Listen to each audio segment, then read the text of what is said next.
જોડેજી તારી રોજની ફરિયાદોથી હું કંટાળી ગઈ છું. હવે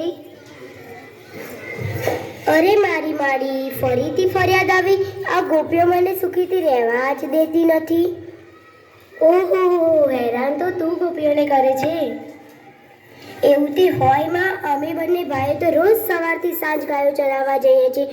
બોલો ગોપીઓને ક્યારે હેરાન કરીએ? આજે બધી ગોપીઓ આવીને તારી ફરિયાદ કરી છે કે કનૈયાએ કાંગરા મારી તેમની માખણની મટકીઓ ફોડી છે.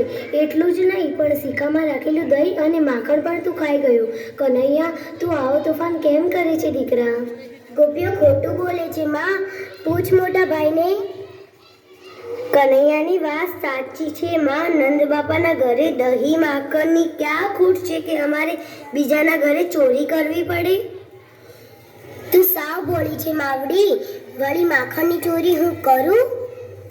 તો શું ગોપીઓ ખોટું બોલતી હશે? પેલી રમાબાઈના ઘરે સિક્કામાં માખણ ખાતા તને રેવાબાઈએ પણ જોયો તો. બોલ, આ વાત સાચી કે ખોટી? અડધી સાચી અને અડધી ખોટી. શિખામાંથી મેં માખણ લીધું હતું, પણ એ તો રમા માસીના દીકરાને જ ખવડાવતો હતો. એ બિચારો શિખા સુધી પહોંચી ન શકે, એટલે અમે બધા ભાઈબંધો મદદ કરતા હતા. તને ન મનાતું હોય તો પૂછ મોટા ભાઈને.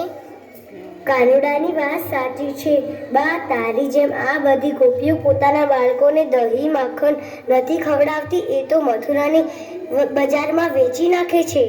નહીં તો શું, ઘરના છોકરાઓને ભૂખ્યા રાખવાના? ગાયો ગોકુળની, ગોવાળ ગોકુળના, ગોપીઓ ગોકુળની, મહી માખણ મથુરાના. આવું ચાલે ન ચાલે ને બા? એમ વાત છે. આવા દે એ બધી કાબરો નહીં. મારા દીકરા પર ખોટું આળ લગાવે છે. હવે એમની વાત છે.